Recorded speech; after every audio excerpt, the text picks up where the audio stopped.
Hello everyone, my name is Betharn and I welcome you back to Space Engineers. It's episode 9 in our tutorial Let's Play series, and we're going to dive into electronics today, get our timer blocks and programmable blocks set up on our base, get Tim set up so that we don't have to worry too much about these nonsense sorters messing things up. There's a few things I noticed. I was looking through our controls here. You want to come in here and you want to go in your sorter. This guy's going to be drain all on, which is fine. The problem is the way I saved it, I didn't finish all this stuff properly, so what you need to do is to go into your furnace input right here, and you need to change this. It was set on blacklist, change it to whitelist, and add iron ore to the whitelist.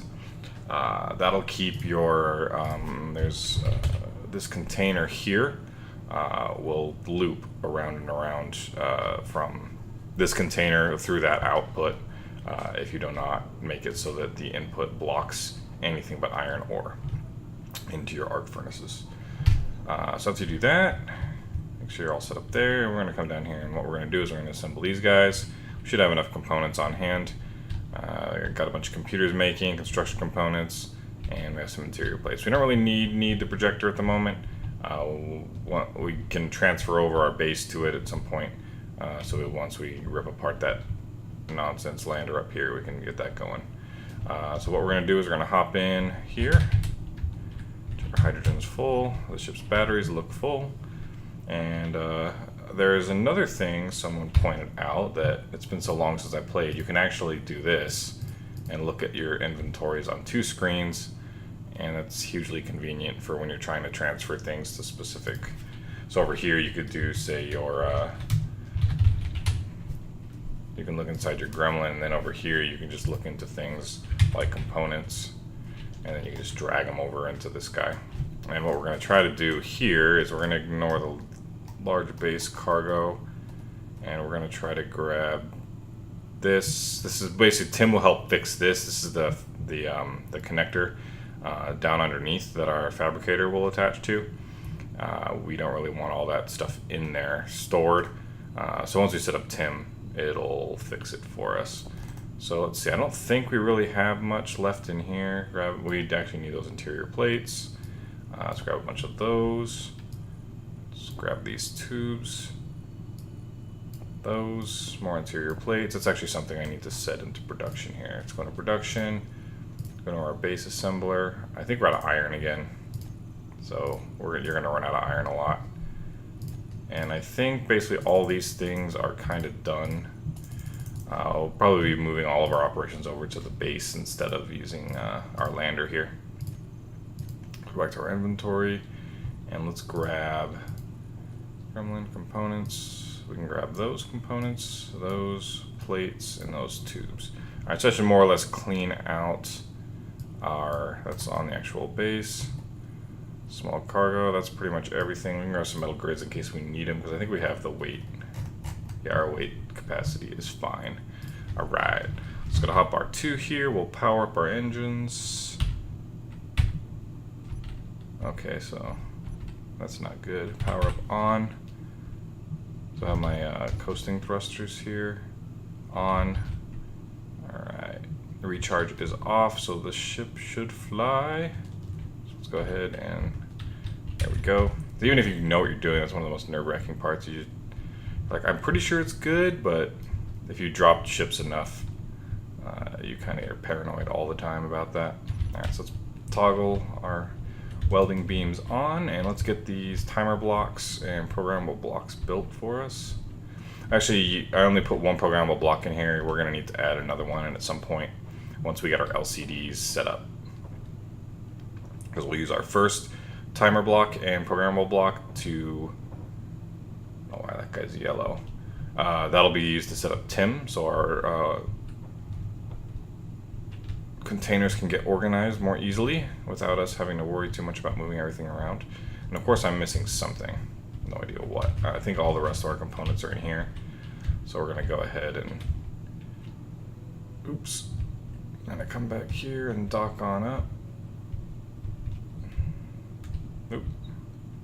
3 dimensions there. Alright, so I'm going to turn those off, and I'm going to go 5, 6. I'm going to hop out. I can hand finish this programmable block, I believe. Large tubes is what I did not have.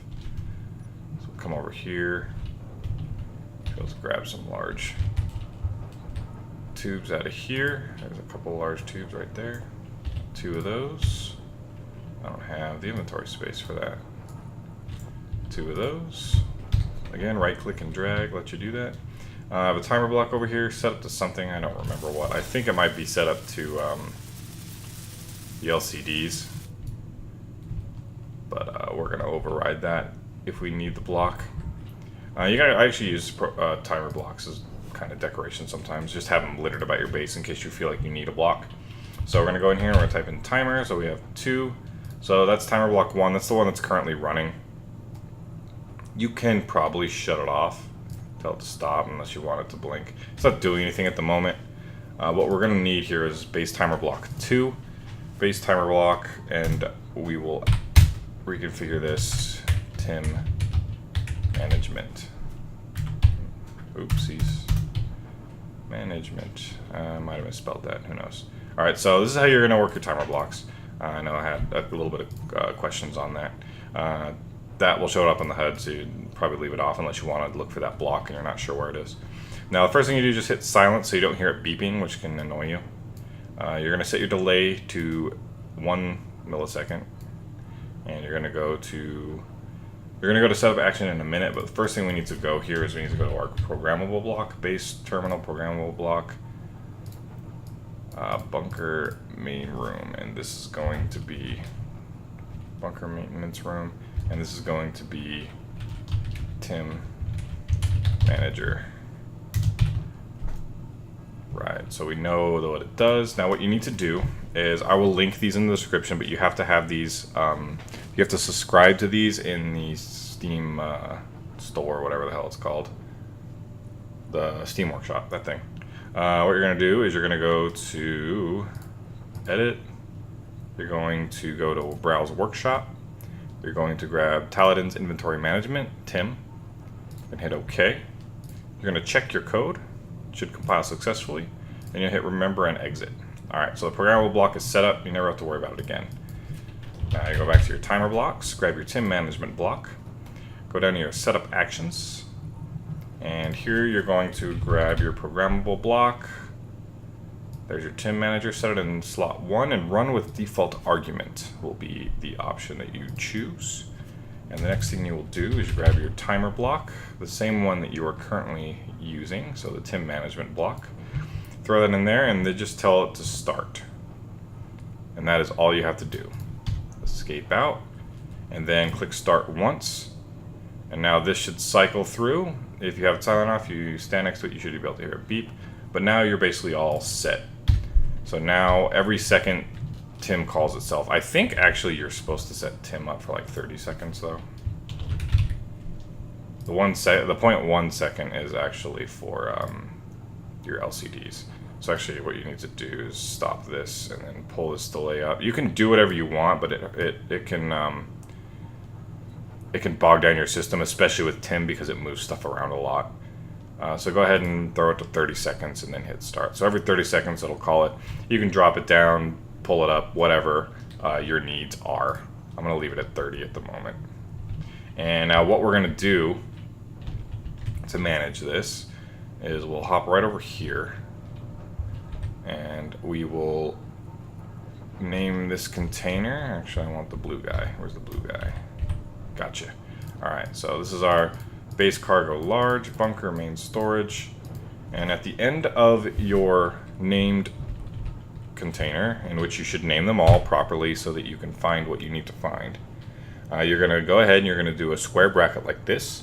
You're going to type TIM in capital, you're going to hit a space, and then what you're going to do is you're going to tell it like the name of the items that you want.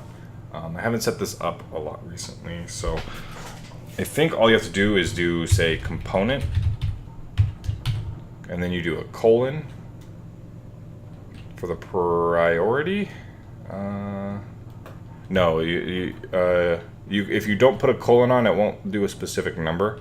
Instead, you do components space P1. Let me double check for sure. Item types and subtypes. This will be on. This will be on there. You do need a colon in here. All right, so that's how you do that. So you do need the colon. So all the components will go into this container as priority number 1. And if you wanted to have a specific number, you could do this. So say you only wanted 1,000 of each component in here. It'll fill this container up till it's 1,000, and then it'll move on to priority 2s or unmodified priority 1 listings. So for now, I'm going to have this unlisted, so it'll just be priority 1. So everything inside of this conveyor system accessible to this container that is run by Tim will attempt to fill this container with all the components. So if we leave that there and come out, see if I messed up at all. I probably did. All right, so it lowercases items that you mess up on component. I think the S is the thing that actually throws it off. So if you do, you need to capitalize it, and then up top it should stay capitalized. Okay, if it stays capitalized, that means Tim accurately understood what you wrote in. This was all explained inside of the community guide for it, if you need to go in more detail. But the gist is you can just type in kind of whatever you want, similar to the item that you want, without spaces. Capitalize everything properly. And so say if you wanted steel plates, you would go steel plate, colon, priority 1.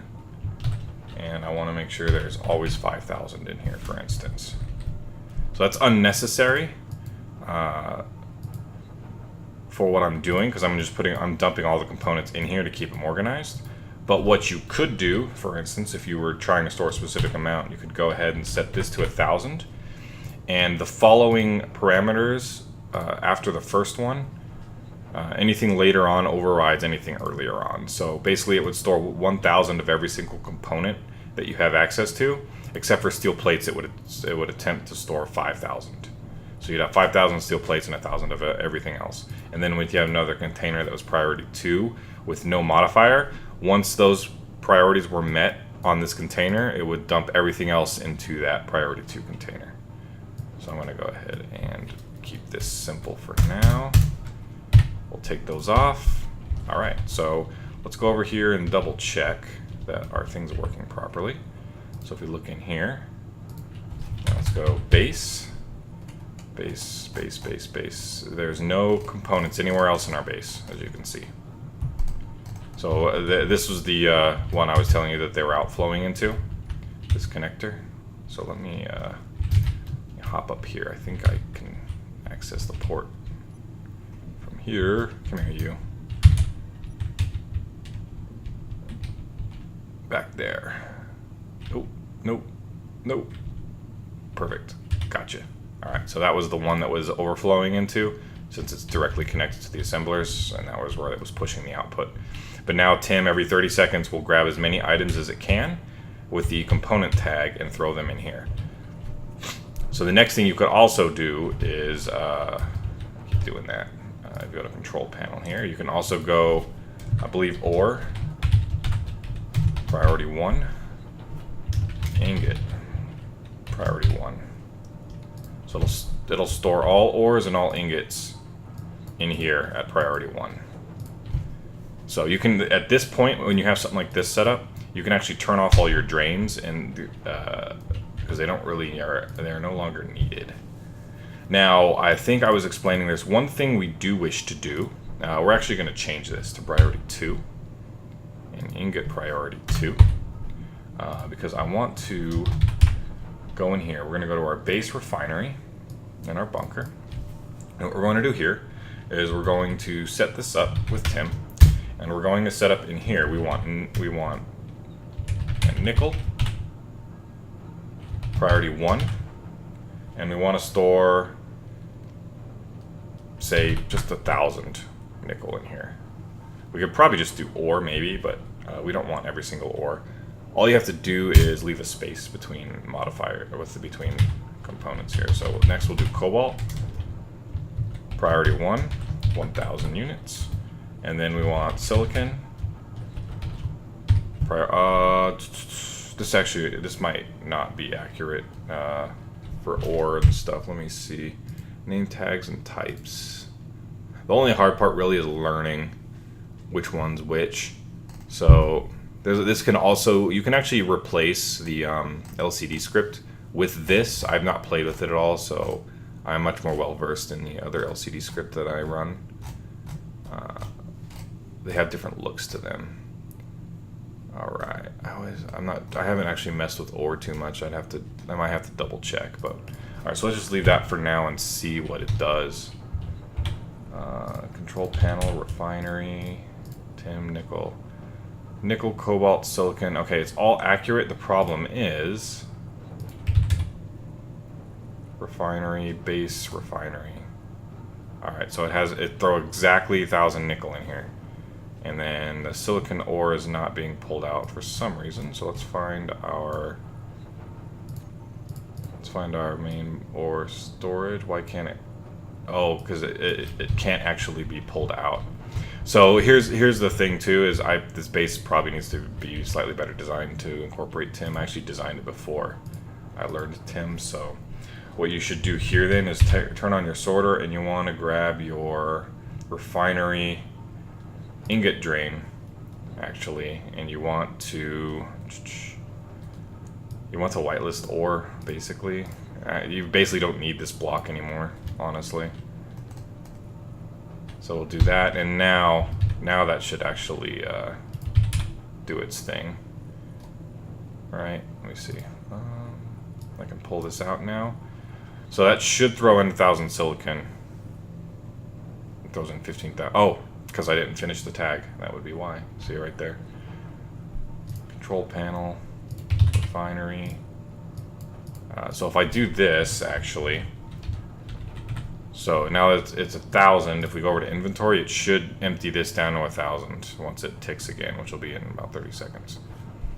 So let's finish that while we're working on it. Is this refinery?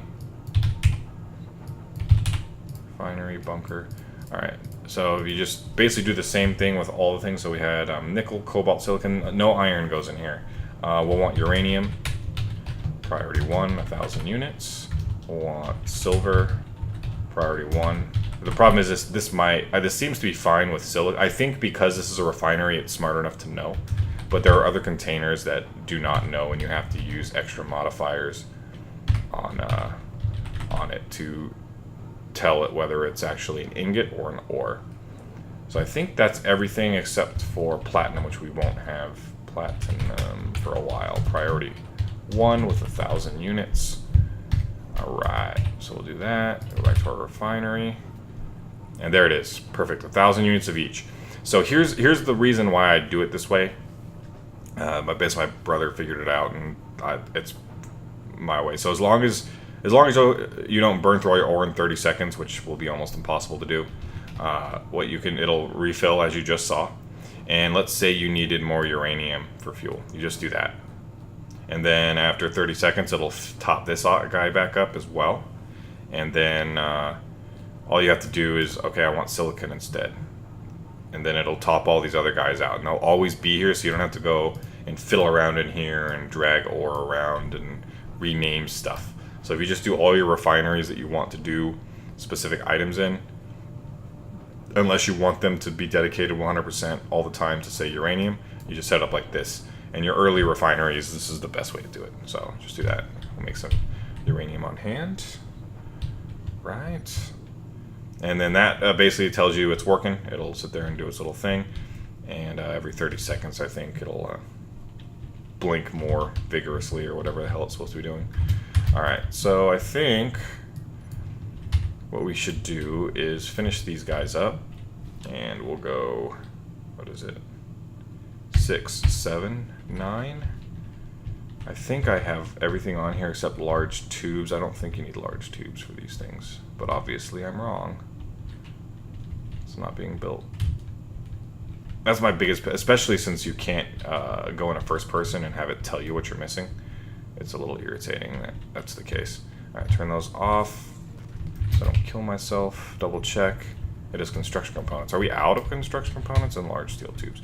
The other thing that we can do is let's see if this works since we're working on tin here. So let's go ahead and we'll go to our control panel. We'll pull up our gremlin here, and we will find our primary cargo hold, which I can't remember the name of. Primary components gremlin. So at the very end here, you'll do your square brackets. You'll type in tin. You'll type in component, no S, priority 1, and you'll type in, say, no, so yeah, I've done this before. The problem with that is that it'll give you a bunch of components you don't want. And what you can do is you can actually override it. You can say component, priority 1, 200 of every component, and then after that you can say like gravity, what are those parts called? Gravity generator parts, reactor, let's say just reactor component, priority 1, 0, and that'll actually take it away. So you'll have 200 of every component except for reactor components in here. But honestly, I think the best thing to do here, since you kind of want to customize each component that you put into your ship, so the first thing you'd probably want to do is just do steel plates. Do steel plate, priority 1, and say you always want 1,000 steel plates. And then like interior plates, interior plate, priority 1, you always want, say, 750 of those. Construction component, I don't think, I think it's just construction actually, if memory serves. 750, small steel tube. I'm pretty. If you just do it something like that, it'll make it semi-accurate. And then say large steel tube, priority 1. Just say like 50 of those. What's another one? Computers. Computer. See, if you did like comp, it doesn't know whether you mean component or computer, so you need to kind of finish it. I think if you just did like just that, it would know it's computers because there's nothing else that can be COMPU except for computer. But I'm got the programmer mentality, and I'm more likely to just do it like that and throw 500 computers in here. Displays, you need display, priority 1. Throw like 200 displays. You don't use a whole lot of displays. Metal grid, priority 1. You don't use a whole lot of these guys, so let's just throw like 20 on there. They're also super heavy. Motor, priority 1. So you always want 200 motors, something like that. I think that's the end. And then we'll come here, and if you click back over, it should tell you if you made any errors by lowercasing things, but I think I got everything correct, it looks like. Cool. So now you can come in here, and this is basically a TIM tutorial, so gremlin cargo pod. So see, 750 construction components exactly, 200 motors, exactly 20 metal grids. We don't have enough displays, and we don't have enough of these guys. We're also short tubes, if we have tubes at all. Bunker. Do we have no tubes in the bunker? We do have tubes in the bunker, so I think the tubes are cargo, primary components, small steel tube. Let's see. Let's try large tube and then small tube, if that works. Let's see what I'm typing. Crap. Small tube. I think those are the only ones that were not correct. Small tube, large tube. Perfect. G. COMP. Where's our buddy over here? Alright, it threw in large tubes for us, and it looks like the base has small tubes. Perfect. Awesome. So now every time you dock up, it should fill your gremlin up to those specifications that you requested. The trick you can do here though is, let's say we want steel plates here, and we want our gremlin component gremlin component pod here. Now what you can do is you can you see how this isn't completely full. You could modify these numbers so that this thing's always full. But what you want to do is say you're going to build a lot of steel plates on your base. Basically, you're doing a bunch of walls and stuff. Ignore this since obviously it's over here. Pretend these are steel plates for now. What you do is you grab them and you just throw them in here, for instance, because this will give you an extra. You have all these. You have an extra cargo pod, gremlin welder, gremlin cargo pod welder, gremlin cargo pod welder. One of my welders is not named properly, but you have, and see how I pulled it out is going to be one of the problems that you'll have with that, depending on how you set things up. But that's one reason you have the 30-second thing. So you can just have things over here. You can grab this component, you can throw one here, you can throw one here, and you can throw one here. Say those are all full stacks of steel plates. Now you have two or three cargo containers full of extra steel plates for whatever project you're specifically working on. Yet you'll always have the basic components to build certain things that you feel like you need to build. Right, so our engines are on, our batteries are going. So let's go ahead and now this should work. And we can finish these up so we can build stuff without using up as much of our power. And then next thing we're going to need to do is basically do a bunch of mining trips, fill up our cargo hold with ore and ingots so that we can work on building this base bigger. And since we have access to Tim now, nice and easy, we can very easily manage our inventory. It'll especially help with without having to worry about these sorters. Honestly, I'll probably have to redesign the base and update my workshop profile and just take them out completely and just make sure I warn people you need to use Tim when you use this. Otherwise, your base will be kind of a mess. Alright, so we're going to dock this guy up. I'm going to do a couple more little things here, so it'll kind of reinforce the 5 and 6. I need to fix that. That guy got busted off and I never repaired it. Alright, so we're going to do a few more things. First of all, we're going to go to our bunker. Arc furnace. Let's go base arc furnace 1. So we're going to go over here and we're going to priority, we're going to Tim and we're going to go iron. This should, again, this will do ore only. So we'll do priority 1 and we're going to do, how much can this thing hold? I wonder, I forget. Arc furnace can hold about 10,000 total, or about 10,000 ore total. So what I'm going to do here is we're going to go iron P 10,000. So we're going to go a 60-40 split. So we'll do 6,000 iron. I don't think you can burn through 6,000 iron in 30 seconds, but it can get there close. And then we'll go nickel, priority 1, 4,000. Actually, let's do 3, let's go 30-70. Gives a little more buffer on iron. And then we'll go ahead and just copy pasta that over here. Perfect. Alright, so that will load up our arc furnaces with iron and nickel.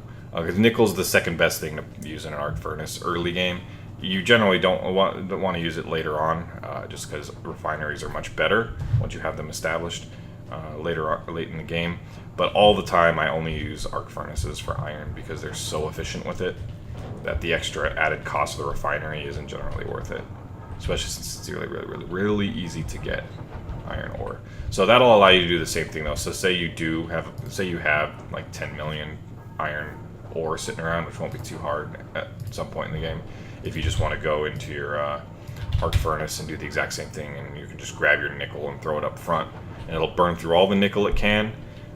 Within 30 seconds, if it goes through it, it'll dig into some iron, and then it'll come back. It'll mess up your order in that case, so you'll have to look at it.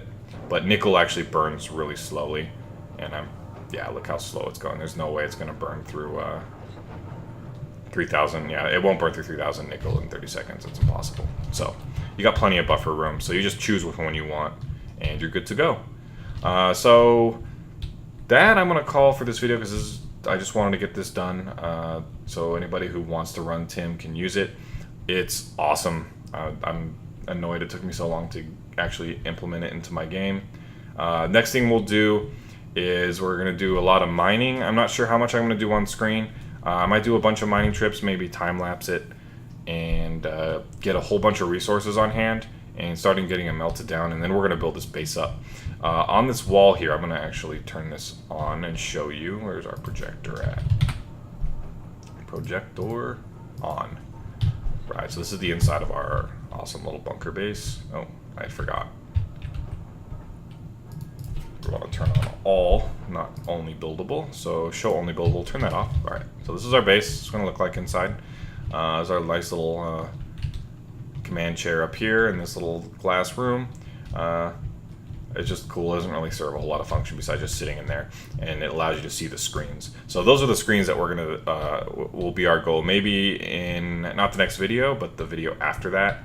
I think I will shoot to do that as the LCD script video, and we'll set all these up. You have these 6 major screens. You can reconfigure this and do a bunch of small screens and however you want, but you can use these to display your ingots, your ore, your components, what modules are working and how much power they're using, and then of course one of the main ones is your power draw, how much your solar panels are generating, how much your reactors are generating, how much your batteries have stored, how much you're using, how much you're saving, blah blah blah blah blah. And the reason you want that set up is because you come on, let's say you haven't played in a week, for instance. You come in here and you just look up and you go, okay, I have this much ore, I have this much ingots, I have this many components. You can even, there's the missing program you could probably, would be perfect for bases that I have built into the Gremlin here. You could build it into one of your panels, and you could be, oh, I'm going to build this, I know I need this many components to build this ship to basically get into space and get some platinum, or to build up, to get a launch pad to get my space station started getting launched up. So you can have a missing thing. Okay, I need to build this many more components. I don't have any iron for those components, so I need to go mine iron. So you just look at your wall and be like, okay, I need to go get iron. That's what I need to do. It helps you organize so you don't have to like come in here, bust open this, go to your inventory, and then you go to your ingot section here and you'd like find all your ingots. You're like, oh, I have 25 iron ingots. Obviously I need to go get some more. If you just looked at your wall, it actually has like a progress bar, and you can actually set it yourself to a specific number that you wish. And so you're like, oh, I have half the iron I want and everything else is full, so I'm gonna go grab some iron real quick, and then I'm gonna start dumping my components into something. So all right, I'm gonna call this one to a close here. Thank you very much for watching. I hope this Tim tutorial helped you out a lot, because it really eases things up. I will catch you in the next one, and thanks for watching, guys.